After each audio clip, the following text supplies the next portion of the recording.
नमस्कार मित्रांनो, मुकुंद खानोरे. मित्रांनो, आजचा जो आपला विषय आहे, स्मार्ट वर्क करून आपण पुढे जाऊ शकतो का हार्ड वर्क करून पुढे जाऊ शकतो. तर मित्रांनो, ह्याचं उत्तर जे आहे ते स्मार्ट वर्क करून आपण पुढे जाऊ शकतो. मित्रांनो, आपल्याला अशा ठिकाणी नाही पळायचं आहे जिथं पूर्णच्या पूर्ण गर्दी आहे. एक छोटा रस्ता आहे, पकडून चला, एक 5 मीटरचा रस्ता आहे, 5 किंवा 10 मीटरचा रस्ता आहे आणि एक मोठीच्या मोठी झुंड तिकडनं चाललेली आहे. तर त्या रस्त्यावरती जर तुम्ही जाल तर कधीही तुम्ही यशस्वी होऊ शकत नाही. कारण की मित्रांनो, तिथं कॉम्पिटिशन भरपूर आहे. पण असा रस्ता तुम्ही पकडला जो मित्रांनो 300 फूट लांब आहे, पण त्या रस्त्यावरती कोणी जात नाही. बघा, असा रस्ता जर तुम्ही बघितला की जिथे 300 मीटर तो लांब आहे, पकडून चला, पण त्या रस्त्यांवरती कोणीही जात नाही, तर तिथं तुमचे सक्सेस व्हायचे चान्सेस खूप जास्त आहे. कारण की तिथं मित्रांनो तुम्हाला जास्त कॉम्पिटिशन नाही आहे. मित्रांनो, जर तुम्हाला आयुष्यात पुढे जायचं असेल, जर तुम्हाला खरंच यशस्वी व्हायचं असेल, तर अशा ठिकाणी आपण गेलो पाहिजे मित्रांनो, जिथे डिमांड जास्त आहे आणि सप्लाय कमी आहे. अशा क्षेत्रामध्ये म्हणजे आता तुम्ही पकडू शकतात की एखादा कुठलं तरी सेक्टर आहे, ठीक आहे, जिथं डिमांड भरपूर आहे. अशा ठिकाणी गेलं पाहिजे जिथं भरपूर सारा डिमांड आहे पण सप्लाय खूप कमी आहे. आजच्या कंडिशनमध्ये काय झालेलं आहे मित्रांनो, जिथं सर्वच लोक जातात आहे तिथंच आपण पळायचा मार्ग निवडतो की बाबा चल, मला हे करायचं, ही लोक सगळीकडे तिकडेच जातात तर आपण पण तिकडेच गेलो पाहिजे. तर आपण तसं नाही केलं पाहिजे जर आपल्याला यशस्वी व्हायचं असेल तर. मित्रांनो, सर्वात महत्त्वाची गोष्ट म्हणजे प्लॅनिंगने पुढे जावा. आता सपोज तुम्हाला ठाण्यावरनं मुंबईला जायचं असेल तर आपण गुगल मॅप जसा चेक करतो की बाबा कुठं ट्रॅफिक आहे का, कुठं काय आहे, ठीक आहे, ह्या सर्व गोष्टी आपण चेक करतो आणि त्याच्यानंतर त्या हिशोबाने आपण प्लॅनिंगनी जातो. ठीक आहे, इकडनं शॉर्टकट रस्ता आहे, तिकडनं आपण असं जाऊ शकतो. या सर्व गोष्टी करतो की नाही आपण, बरोबर आहे. तर त्याला म्हणतात प्लॅनिंग. एक व्यवस्थित तुमच्याकडे प्लॅनिंग पाहिजे मित्रांनो. जर तुमच्याकडे व्यवस्थित प्लॅनिंग असेल तर तुम्ही चांगलं सक्सेस करू शकता. आणि सर्वात महत्त्वाची गोष्ट आहे मित्रांनो, सर्वात महत्त्वाची गोष्ट आहे की तुमच्याकडे काहीतरी वेगळी गोष्ट असली पाहिजे. आता समजा तुमचा वडापावचा बिझनेस आहे, पकडून चला, आपण एक छोटंसं एक्झाम्पल तुम्हाला देतोय की वडापावचा बिझनेस आहे आणि वडापावच्या ऑलरेडी 5-6 गाड्या तिथं लागलेल्या आहेत आणि तिथंच येऊन तुम्ही वडापावची गाडी चालू केली तर मित्रांनो तुमचा बिझनेस चालणार आहे का? नाही चालणार आहे. मित्रांनो, ठाणा स्टेशनच्या समोर एक 4-5 वडापावच्या गाड्या होत्या, पण त्या वडापाववाल्यांनी काय केलं, अजून एक वडापाववाला तिकडे आला आणि त्यांनी बिझनेस चालू केला. पण त्या वडापाववाल्यांनी काय केलं, तंदुरी वडापाव चालू केला. आता मित्रांनो, भरपूर लोकांनी तंदुरी वडापाव हे काय ऐकलंच नाही नाव, हे बोलतात काय ते वेगळं आहे, ठीक आहे. आणि नॉर्मल वडापाव 20 रुपयाला भेटतो आणि तंदुरी वडापाव तो 80 रुपयाला. म्हणजे बघा किती पट तो पैसे कमवतो. तर त्यांनी काय करतो, एक नॉर्मल वडापाव बनवतो, तो म्हणजे नॉर्मल जो वडा असतो तसंच बनवतो, वडा आणि पाव, आणि फक्त तो काय करतो, तंदुरीमध्ये भाजतो आणि ते भाजायचे फक्त 60 रुपये घेतो, कळते. आणि तरी पण लोक लाईन लावून तिकडे तो वडापाव खातात, तंदुरी वडापाव. त्यांनी काहीतरी वेगळी गोष्ट केलेली मित्रांनो. तसंच जर तुम्हाला आयुष्यामध्ये पुढे जायचं असेल, आयुष्यामध्ये सक्सेस करायची असेल मित्रांनो, तर तुम्हाला काहीतरी वेगळं करावं लागेल. हे तुम्ही तुमच्या पहिले मनाला पटवून द्या, ठीक आहे. आता भरपूर जण असतात की ते उलटा वडापाव पण बनवतात, तर तो पण एक वेगळ्या पद्धतीमध्ये चालला जातो.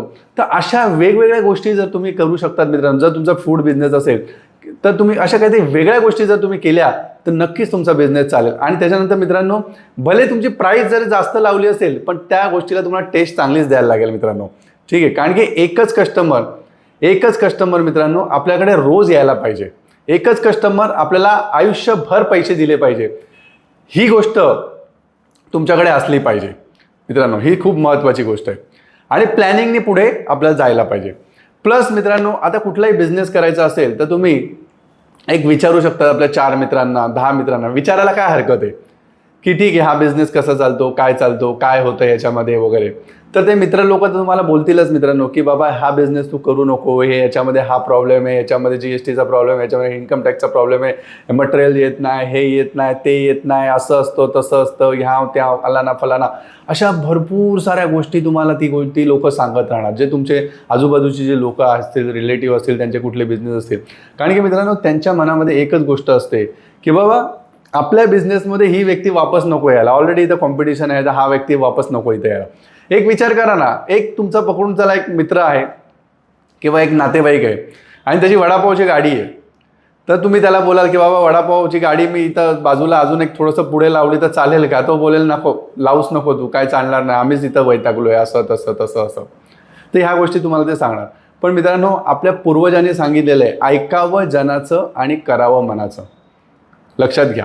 तर त्या गोष्टी तुम्ही समजून घ्या, बाबा काय असतं काय नसतं. निगेटिव्ह गोष्टी सोडून द्या, फक्त पॉझिटिव्ह गोष्टी पकडा. तुम्ही निगेटिव्ह गोष्टी सोडून द्या, कारण की जेवढं तुम्ही निगेटिव्ह ऐकाल तर तुम्ही विचार कधीच करणार नाही की बाबा मला बिझनेस करायचा आहे.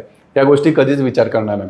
आणि मित्रांनो, भरपूर जण असे बोलतात की बाबा सकाळी रोज उठल्याने आपण म्हणजे आयुष्यामध्ये यशस्वी होऊ शकतो, आयुष्यामध्ये मोठा पैसा कमवू शकतो. पैशाचा आणि सकाळी उठण्याचा मित्रांनो काही संबंध नाही. हां, तुमची एक हेल्थ चांगली राहू शकते, या सर्व गोष्टी आहे. पण जसा तुमचा बिझनेसवरती जसं तुम्हाला सूट होईल त्या पद्धतीने तुम्ही उठू शकतात. आता मित्रांनो, आमचा स्टॉक मार्केटचं शिकवण्याचा वगैरे बिझनेस आहे, तर मला रात्री खूप ॲनालिस्ट करावं लागतं. 12:30-1 वाजेपर्यंत 2 वाजेपर्यंत ॲनालिस्ट करावं लागतं आणि त्यानंतर मी झोपतो मित्रांनो, आणि थोडंसं सकाळी मग लेट उठलं होतं. तर मित्रांनो, जसा तुमचा बिझनेस आहे त्याप्रमाणे तुम्हाला त्या साच्यामध्ये तुम्हाला बसावं लागेल. आता मित्रांनो, शाहरुख खान, ठीक आहे, हा काय करतो मित्रांनो, दिवसभर झोपलेला असतो कितीतरी वेळा, पण रात्री तो काम करत असतो. असे भरपूर लोक असतात मित्रांनो जे फिल्म स्टार आहेत, पण त्यांनी पण एक चांगला यशस्वी झाला आहे, चांगला पैसा कमवला आहे आणि चांगली ग्रोथ केलेली आहे. तर असं कुठेही नाही आहे मित्रांनो की सकाळी उठल्यावरती लवकर भरपूर पैसा येतो वगैरे, असं काहीही नाही आहे. म्हणजे सकाळी उठलं पाहिजे मित्रांनो, मी तर बोलतो, पण तुमचा बिझनेस जसा असेल मित्रांनो त्या हिशोबाने तुम्हाला त्या साच्यामध्ये बसावं लागेल. ती सर्वात महत्त्वाची गोष्ट आहे. तर मित्रांनो, आपल्याला पण स्मार्ट वर्क करायचं आहे, स्मार्ट वर्क करून पुढे जायचं आहे, आयुष्यामध्ये यशस्वी व्हायचं आहे, एक चांगलं काम करायचं आहे. ते जे तुम्हाला मी फॉर्म्युला सांगितले मित्रांनो, ते नक्कीच तुम्ही अप्लाय करा आणि काहीतरी वेगळं करायचा प्रयत्न करा नेहमी. जे सगळी लोक जिथं चालले आहेत मित्रांनो, जी सगळीच्या सगळी झुंड जिकडनं चालली आहे, त्या झुंडमधनं मित्रांनो नका जाऊ तुम्ही, कारण की तिथं खूप मोठी कॉम्पिटिशन असणार आहे. तुम्ही विचार करा ना, एकाच कंपनीमध्ये 1000 लोक समजा इंटरव्ह्यूसाठी आले आणि तिथं तुम्ही गेलात, तर तिथं तुमचे सिलेक्ट व्हायचे चान्सेस खूप कमी असतात. पण एखादी जी कंपनी जिथं फक्त 2च लोक इंटरव्ह्यूसाठी आले, तर तिथं तुमची सिलेक्ट व्हायची चान्सेस हे खूप जास्त आहे. आता बाकी सर्व तुमच्या मनावरती आहे. मित्रांनो, आम्ही शेअर मार्केट शिकवत असतो, शेअर मार्केटचं आईपासून सर्व गोष्टी सांगत असतो, नॉलेज देत असतो, ऑनलाईनच्या माध्यमातून, ऑफलाईनच्या माध्यमातून. आणि माझं एक स्वप्न आहे मित्रांनो की जसं स्टॉक मार्केटमध्ये मी पुढे गेलो, तसं आपल्या प्रत्येक मराठी वर्गाला ह्या शेअर मार्केटमध्ये आणायचं, प्रॉपर त्यांना नॉलेज द्यायचं, प्रॉपर शेअर मार्केटची माहिती द्यायची आणि माझ्यासारखी तुमची पण मला म्हणजे आर्थिक प्रगती करायची. पण ज्याला पण वाटत असेल बाबा शेअर मार्केटमधनं तुमची आणि तुमच्या फॅमिलीची आर्थिक प्रगती व्हावी, तर जास्त नाही मित्रांनो, फक्त 499 रुपयाचा आपला कोर्स आहे. 499 रुपयाच्या कोर्समध्ये भरपूर साऱ्या गोष्टी तुम्हाला मित्रांनो, म्हणजे तुम्हाला असं वाटेल की 4 करोडचं तुम्हाला कंटेंट मिळालंय. 499 रुपयाच्या कोर्समध्ये 4 करोडचं कंटेंट मिळालंय, हे तुम्हाला आतून फिलिंग येईल. तर ज्याला पण मित्रांनो कोर्स जॉईन करायचा असेल शेअर मार्केटचा, नक्कीच आपले जे खाली नंबर्स दिलेले आहेत त्या नंबर्सवरती कॉल करा आणि आपला 499 रुपयाचा नक्की कोर्स जॉईन करा. मित्रांनो, व्हिडिओ आवडला असेल तर नक्कीच लाईक करा आणि जास्तीत जास्त मराठी बांधवांपर्यंत हा व्हिडिओ पोहोचवा. कारण की मित्रांनो, आजच्या कंडिशनमध्ये आपले मराठी बांधव मित्रांनो बिझनेसमध्ये खूप कमी आहे, खूप कमी आहे. आज बिझनेसमध्ये जर तुम्ही बघितलं, कुठलाही बिझनेस असून दे, स्टीलचा बिझनेस असून दे गुजराती मारवाडी, ज्वेलर्सचा बिझनेस असून दे गुजराती मारवाडी, त्याच्यानंतर आता सध्या मेडिकलचा बिझनेस आहे मित्रांनो, त्याच्यामध्ये पण गुजराती मारवाडी लोक आलेले आहेत. विचार करा. दुधाचा बिझनेस मित्रांनो, दुधाचा बिझनेस त्याच्यामध्ये पण गुजराती मारवाडी लोक आले. पाणीपुरीचा बिझनेस, फूड इंडस्ट्री, सर्व ह्याच्यामध्ये जर गुजराती मारवाडीच लोक घुसले मित्रांनो, तर मराठी माणूस करणार काय? विचार करा. तर कुठंतरी मित्रांनो मराठी माणूस पण पुढे गेला पाहिजे आणि एक चांगला सक्सेसफुल झाला पाहिजे. तर मित्रांनो, जास्तीत जास्त आता काळाची गरज आहे ही 2026 मध्ये मित्रांनो, काळाची गरज आहे की आपल्याला नोकर म्हणून नाही राहायचंय. लक्षात घ्या, जो जॉब करतो तो नोकरदार म्हणून काम करतो मित्रांनो. तर नोकरदार नाही बनायचं आपल्याला, उलटे आपल्याला जॉब क्रिएटिव्ह बनायचं आहे. म्हणजे तुम्हाला उलट लोकांना जॉब द्यायचे आहेत मित्रांनो.